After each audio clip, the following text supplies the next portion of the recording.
CTV News at 6 with Hudson MACK.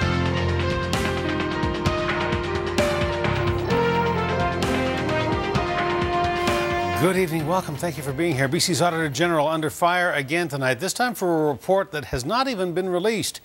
It's all about carbon credits and the Pacific Carbon Trust. You may never have heard of it. It's a Crown corporation that purchases carbon offsets for government organizations. It's all about reducing our environmental footprint. The report is done, but we may not see it until after May's election. The Speaker of the Legislature is sitting on it, investigating what he calls a possible breach of Parliament. Our legislature reporter Stephen Andrew has the story, new at 6. The forests of the Dogwoods, a 55,000-hectare stretch of land in southeastern BC that is an environmental jewel. The Nature Conservancy of Canada owns the land and says protecting the carbon there is equal to keeping more than 88,000 cars off the road every year.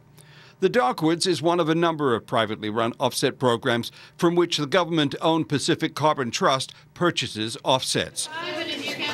The money comes from government organizations, including school boards and health authorities, that are required to calculate their carbon output and purchase credits to become carbon neutral. It's a very important report, and it needs to be published. And it doesn't look like it's going to be published on time before I leave. BC's Auditor General has been looking into the Pacific Carbon Trust program and was about to release a report on what he found. But a number of companies and individuals are questioning the credibility of Doyle and his team, accusing them of bias. A number of letters have been sent to Doyle and to BC's Attorney General, threatening to seek compensation and warning BC's reputation will be damaged if the report is released. It's a threat to our revenues, but it's a threat to our purpose. It's a threat to the reason that we founded this business in the first place, which is to provide people in BC and people around the world with real solutions to climate change. Doyle is standing by his team and his report. Every word in there is supported by evidence that we've collected, and it looks at how carbon offsets have been procured and the policy that's around those carbon offsets within the province over the last few years. The Speaker of the House is holding on to the report as he investigates what he is calling a breach of Parliament. The first letter he sent me told me that he thought that it might be a premature release. There has been no premature release.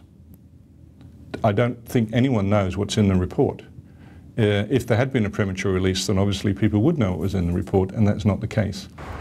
The NDP is more direct. No useful public purpose is served by withholding its publication. The Speaker should release the report forthwith.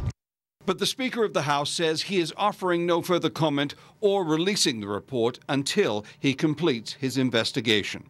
Stephen Andrew, CTV News, Victoria.